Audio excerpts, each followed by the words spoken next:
कबूतर ने बताया, शुक्रवार के दिन इन 3 जगहों पर दाना डालोगे, रातों रात चमकेगी किस्मत। क्या आपको पता है कबूतर को संदेश वाहक क्यों कहा जाता गया? शायद पता नहीं। कबूतर को हमारे ग्रंथों में सर्वश्रेष्ठ बताया गया है। आपको सोचा है कि ऐसा क्यों कहा गया है? नहीं पता तो मैं आज बताता हूं क्यों। कबूतर हमारे कर्मों का संदेश भगवान तक पहुंचने का काम करता है। उसे सब ज्ञान होता है। आज उसी कबूतर ने बताया कि बुधवार के दिन इन 3 जगहों पर दाना डालो तो किस्मत चमकेगी। नमस्ते मित्रों, ये कहानी शुरू होती है एक छोटे से गांव चंदनपुर से।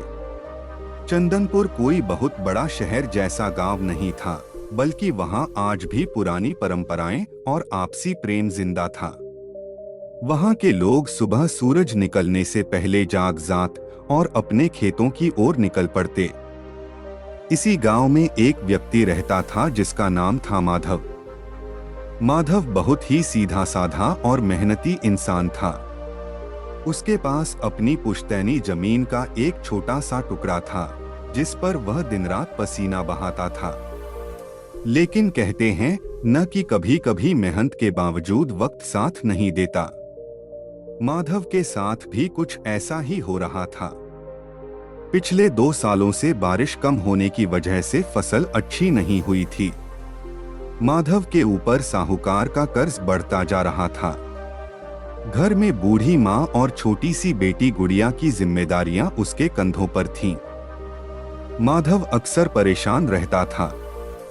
उसे समझ नहीं आता था कि वह अपनी किस्मत को कैसे बदले। एक दिन दोपहर की बात है। माधव अपने खेत के पास एक पुराने बरगद के पेड़ के नीचे बैठा सुस्ता रहा था। तभी उसने देखा कि पेड़ की डाल पर एक बहुत ही सुंदर सफेद कबूतर बैठा है।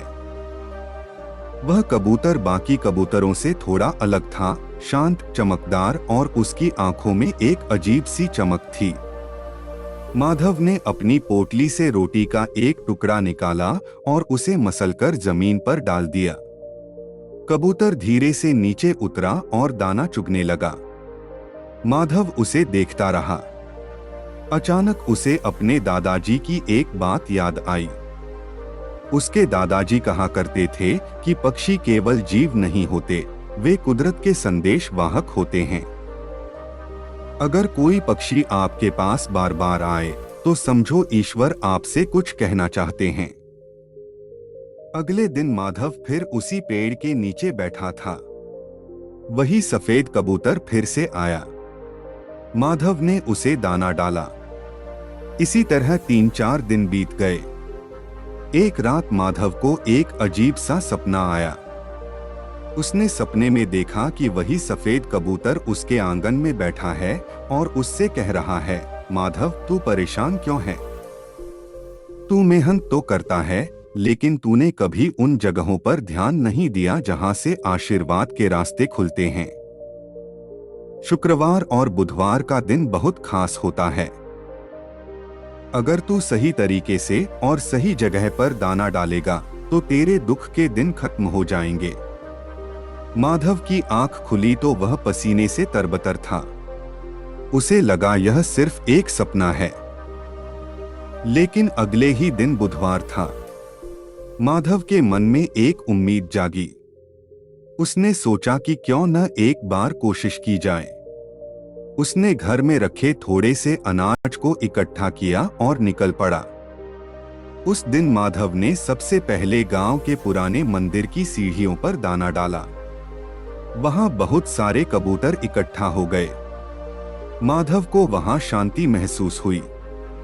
इसके बाद वह गांव के उस तालाब के किनारे गया जहां से पूरे गांव के पशु पक्षी पानी पीते थे। वहां उसने दूसरा हिस्सा डाला और अंत में उसने अपने घर की छत के एक कोने में दाना डाला। माधव की मां ने उसे यह सब करते देखा तो पूछा, बेटा आज तू ये सब क्यों कर रहा है? हमारे पास तो खुद के लिए अनाज कम पड़ रहा है। माधव ने मुस्कुराकर कहा, माँ अब तक अपने लिए बचाकर देख लिया, अब दूसरों के हिस्से का हक उन्हें देकर देखना चाहता हूँ। सुना है कि पंछियों की दुआ सीधे भगवान तक जाती है। दिन बीतते गए। माधव ने यह नियम बना लिया। वह हर बुधवार और शुक्रवार को नियम से दाना डालने लगा। गांव के लोग उसे देखते और आपस में बातें करते। कुछ लोग कहते कि माधव पागल हो गया है, खुद के पास खाने को नहीं है और कबूतरों को खिला रहा है। लेकिन माधव ने किसी की परवाह नहीं की। एक दिन माधव को अपने खेत में काम करते समय एक अजीब सी चीज महसूस हुई। उसके खेत का एक कोना जो हमेशा बंजर रहता था, वहां से अचानक पानी का एक छोटा सा सोता फूट पड़ा। यह देखकर माधव हैरान रह गया। उस बंजर जमीन पर पानी मिलने का मतलब था कि उसकी आधी मुश्किलें हल हो गई थीं। उधर शहर से कुछ सरकारी अफसर गांव आए। उन्हें एक ऐसी जमीन की तलाश थी जहां वे खाद और बीज का एक बड़ा गोदाम बना सकें। माधव का खेत मुख्य सड़क के पास था। उन अफसरों को माधव की जमीन बहुत पसंद आई। उन्होंने माधव को एक बहुत अच्छी रकम की पेशकश की और साथ ही यह भी कहा कि जमीन का एक हिस्सा माधव के पास ही रहेगा और वह वहां काम भी देख सकता है। माधव को यकीन नहीं हो रहा था। जो कर्ज उसे पहाड़ जैसा लग रहा था, वह एक झटके में उतरने वाला था।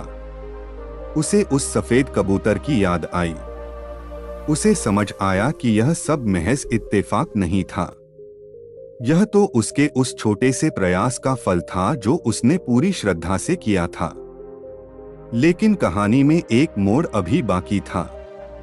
माधव की इस अचानक बदली किस्मत को देखकर गांव का साहूकार जलने लगा था।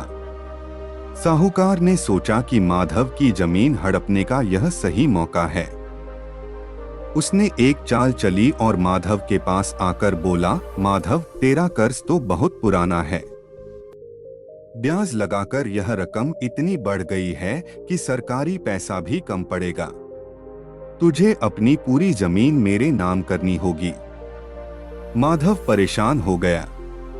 वह सीधा साधा आदमी था, कागजी कार्रवाई के बारे में ज्यादा नहीं जानता था। लेकिन उस दिन फिर से वही सफेद कबूतर उसके कंधे पर आकर बैठ गया। माधव को महसूस हुआ जैसे कोई उसे कह रहा हो कि डर मत, सच का साथ मत छोड़। माधव ने साहूकार से कहा, काका, मुझे थोड़ा समय दीजिए, मैं हिसाब लगाकर आपको पाई पाई चुका दूंगा। उस रात माधव ने फिर से दाना डाला और प्रार्थना की। अगले दिन जब वह पंचायत में गया तो वहां शहर से आए उन अफसरों ने साहूकार के पुराने बही खातों की जांच शुरू कर दी। पता चला कि साहूकार सालों से गांव वालों के साथ धोखाधड़ी कर रहा था। माधव का कर्ज तो बहुत पहले ही खत्म हो चुका था, बल्कि साहूकार ने उससे ज्यादा पैसे वसूल लिए थे। साहूकार पकड़ा गया और माधव की इज्जत पूरे गांव में बढ़ गई। माधव को समझ आ गया था कि जब हम निस्वार्थ भाव से किसी बेजुबान की सेवा करते हैं तो कुदरत हमारे लिए रास्ते खुद ब खुद खोल देती है। माधव की जिंदगी अब पूरी तरह बदल चुकी थी। उसने अब न केवल अपने परिवार का ध्यान रखा, बल्कि गांव के गरीब बच्चों की पढ़ाई का जिम्मा भी उठा लिया। वह हर सुबह उठकर सबसे पहले कबूतरों को दाना डालता और फिर अपना काम शुरू करता। गांव वाले अब माधव को किस्मत वाला माधव कहने लगे थे। लेकिन माधव जानता था कि यह किस्मत उसे तब मिली जब उसने देना सीखा। उसने सीखा कि भगवान सीधे मदद करने नहीं आते, वे किसी न किसी रूप में हमें रास्ता दिखाते हैं, जैसे उस कबूतर ने उसे दिखाया था। माधव की छोटी सी बेटी गुड़िया भी अब अपने पिता के साथ पक्षियों को दाना डालती। माधव उसे सिखाता कि बेटा, ये पक्षी हमारे मित्र हैं, ये हमारा संदेश भगवान तक ले जाते हैं। अगर हम इन्हें खुश रखेंगे तो ईश्वर हमसे हमेशा खुश रहेंगे। चंदनपुर गांव अब पहले जैसा नहीं रहा था। वहाँ के लोग भी माधव से सीख लेकर अब पक्षियों और जानवरों की सेवा करने लगे थे। गांव में अब खुशहाली थी और बारिश भी समय पर होने लगी थी। ऐसा लगता था जैसे उन हजारों पक्षियों की दुआओं ने उस गांव के आसमान को छू लिया है। माधव की किस्मत तो बदल चुकी थी, लेकिन जैसा कि अक्सर होता है, इंसान की तरक्की देखकर उसके अपने ही दुश्मन बनने लगते हैं। माधव के गांव में ही उसका एक दूर का भाई रहता था, जिसका नाम था सोहन।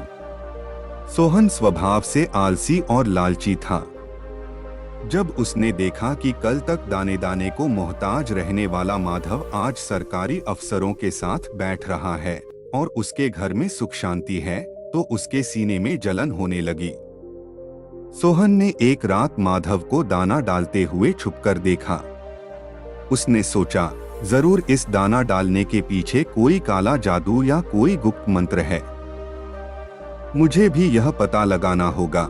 सोहन ने अगले दिन माधव का पीछा किया और उसे रोककर बड़े प्यार से पूछा, भाई माधव, क्या बात है? आजकल तुम बड़े खुश दिख रहे हो। हमें भी तो बताओ कि तुम्हारी इस रातों रात चमकती किस्मत का राज क्या है? माधव तो दिल का साफ था। उसने सोहन को बिठाया और पूरी बात बता दी। माधव ने कहा, सोहन भाई, यह कोई जादू नहीं है। यह तो बस उन बेजुबानों की सेवा का फल है। उस सफेद कबूतर ने मुझे रास्ता दिखाया था। उसने मुझे बताया था कि शुक्रवार और बुधवार के दिन 3 खास जगहों पर दाना डालने से किस्मत के बंद दरवाजे खुलते हैं। लालची सोहन ने तुरंत पूछा, वो 3 जगहें तो तुमने बता दी, मंदिर, तालाब और घर की छत। लेकिन क्या और भी ऐसी जगहें हैं? माधव ने सिर हिलाया और बोला, हाँ भाई, कबूतर ने मुझे 5 ऐसी जगहों के बारे में संकेत दिया था, जिनमें से 2 बहुत ही गुप्त और विशेष हैं।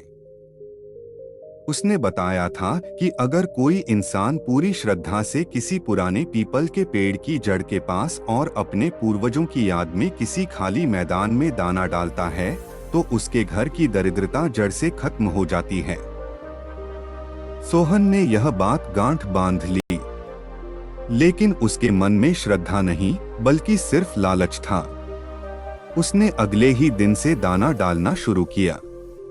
वह मंदिर भी गया, तालाब भी गया और उन गुप्त जगहों पर भी गया। लेकिन 1 हफ्ता बीता, 2 हफ्ते बीते, सोहन की किस्मत नहीं बदली। उल्टा उसके घर में छोटे मोटे झगड़े और बढ़ गए। परेशान होकर सोहन माधव के पास फिर पहुंचा और गुस्से में बोला, माधव, तूने मुझसे झूठ बोला।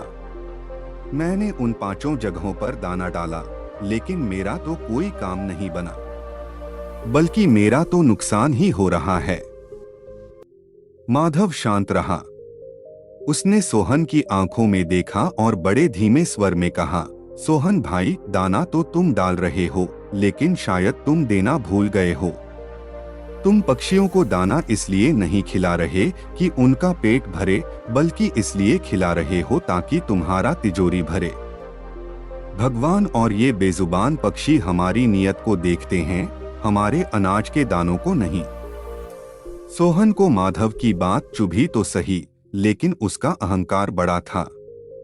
उसने हार नहीं मानी। उसने सोचा कि शायद वह दाना सही तरीके से नहीं डाल रहा है। उसी रात गांव में एक भारी तूफान आया। तेज बारिश और हवाओं ने कई पेड़ों को उखाड़ दिया। माधव के घर के पास वही पुराना बरगद का पेड़ भी झुक गया था। सुबह जब माधव वहां पहुंचा, तो उसने देखा कि उस सफेद कबूतर का घोंसला नीचे गिर गया है और कबूतर के पंख में चोट लगी है। वह उड़ नहीं पा रहा था। माधव ने तुरंत उसे अपनी हथेलियों में उठाया। उसके दिल में उस पक्षी के लिए वही दर्द था जो अपनी बेटी गुड़िया के लिए होता था। उसने घर ले जाकर उसकी मरहम पट्टी की, उसे पानी पिलाया और बड़े प्यार से सहलाया। 2-3 दिनों तक माधव ने उसकी सेवा की। तीसरे दिन की सुबह जब वह कबूतर पूरी तरह ठीक हो गया, तो उसने अपनी मधुर आवाज में गुटरगू की, माधव को ऐसा लगा जैसे वह कह रहा हो, माधव, तूने अपनी परीक्षा पार कर ली है। इंसान वही है जो सिर्फ मांगना नहीं बल्कि दर्द बांटना भी जानता है। वह कबूतर उड़कर माधव की छत पर जा बैठा। वहां सोहन भी मौजूद था। अचानक कबूतर ने अपनी चोंच से छत की एक पुरानी ईंट को खुरचना शुरू किया। माधव और सोहन हैरान होकर देखने लगे। माधव ने जब उस ईंट को हटाया तो उसके नीचे एक छोटा सा तांबे का लोटा दबा हुआ था। सोहन की आंखें फटी की फटी रह गईं। उसने चिल्लाकर कहा, खजाना, इसमें जरूर सोना होगा। वह लपककर उसे उठाने लगा, लेकिन माधव ने उसे रोका। जब लोटा खोला गया तो उसमें कोई सोना चांदी नहीं था।